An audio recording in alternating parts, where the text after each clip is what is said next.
What's up, everyone? First off, I want to thank you for clicking on this video, taking the time out of your day to watch this video. I really appreciate it. And in this video, I'm going to be talking about how much do software engineers in Canada really make. So if I'm looking down at any point, I'm just looking at my notes. And without further ado, let's begin. Okay, so what I'm going to touch on is the average income from some reliable sources. From there, I'm going to talk about what I've seen. And then from there, I'm going to touch on a few caveats as well. So according to the Job Bank of the Government of Canada, on the low end, software engineers can make $28.85 an hour, which totals to about $57,000 a year. And on the median, they make about $48.08 an hour. This equals to about $96,000 a year. And on the high end, they make about $69.33 an hour, which equals to about $138,000 a year. I would say this is in line with what I've seen average Canadian companies pay and government organizations pay. So with average Canadian companies, I'm talking about, your mid-sized to maybe even larger Canadian companies that aren't trying to compete with the big tech companies, which are largely American centric. So like Meta, Google, Microsoft, etc. So those companies, I would say, pay, about this much. Now, one big caveat of software engineering salaries is big tech pays so much more than what the average company will pay that's not trying to compete with them, that they skew the average greatly. Just to give you a kind of idea of this, Amazon tends to pay their new grads, so people right out of college, gives them a total compensation package of $160,000 a year.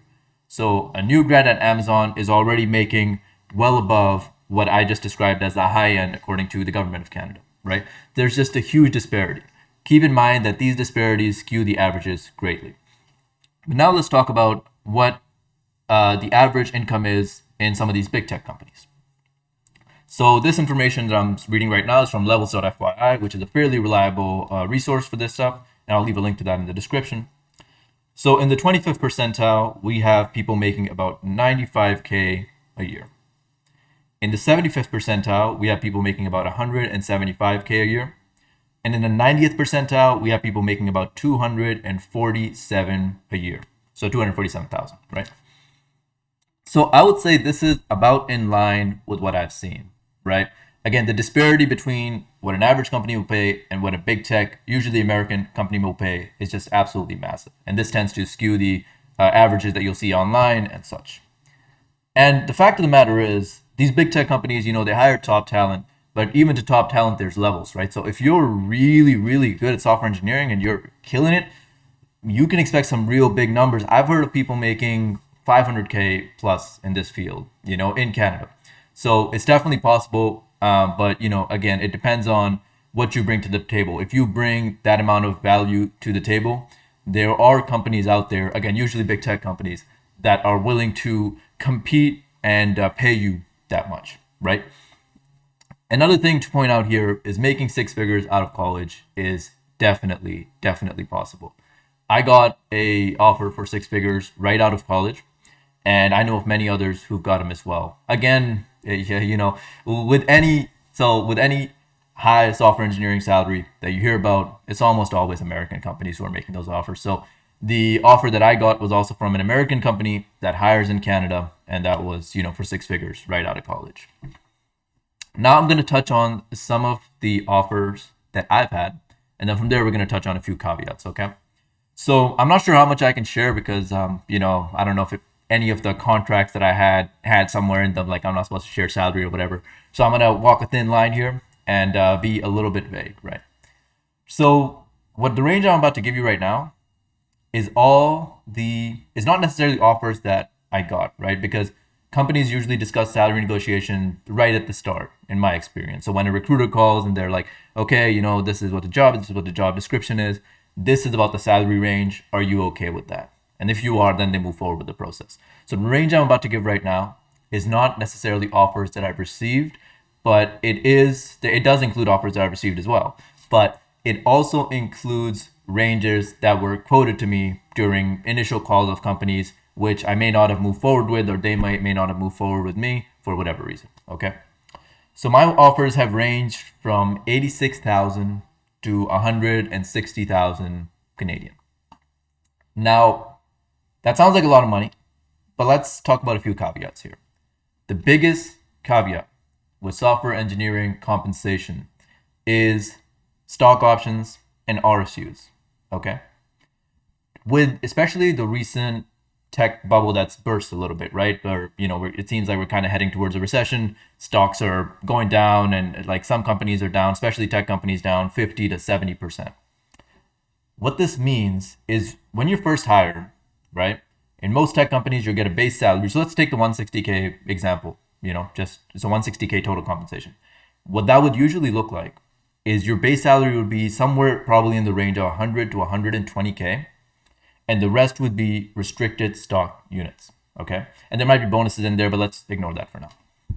Restricted stock units for a public company, so a company that's traded on the stock market, usually means a 1-year cliff. Basically, the short way of saying all of this is when you get that offer, 120K is the salary, is your base salary. So you're getting that, money is hitting your bank account every 2 weeks, and that's based on that 120K amount. The other 40K is contingent upon the stock price around the time that you got hired. So if the stock price was $40 when you got hired, you're going to get those stocks at that value of $40, and that's what's going to make up the 40K. So, 40 times whatever equals 40K, and that's how many stocks you're going to get. That's what that means. Now, there's a good and bad side to this. The good side is if the stock was worth $40 a share when you got hired, and at the time of vesting, so there's a 1-year cliff, right? Basically what that means is when you're hired, the stocks that you get, and stocks usually vest every quarter, so you're able to sell those stocks every 3 months. So every 3 months you get a little piece of it, and then you can sell that for actual money.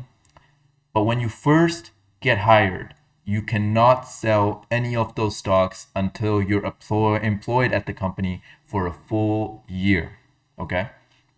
This means that if you got granted stocks at $40 a share and 1 year has passed and now each stock is worth $80 a share, your income is essentially double the stock part of it. So that 40K you got is now worth about 80K. But guess what? If you got hired and the price at that time was $40 a share and now the stock is $20 a share, you're not getting 40K anymore. You're getting half of that. You're getting about 20K. Right? So keep in mind that these fluctuations, depending on the company that a software engineer is at, can heavily influence their salary in a positive or negative way. Okay. The other caveat is stock options. So if someone comes up to you and they tell you, hey, I'm a software engineer, whatever, my total compensation is 100, let's just go crazy. Let's say 200K right out of college. Okay, great. If the base salary, so if they're working for a non-public company, meaning the company is not on the stock market, and let's say their base salary is 100K and the rest is all stock options, which they've estimated to be worth about 100K. Well, estimates are great, but at this very moment, since the company is not listed on the stock market, those shares are worthless.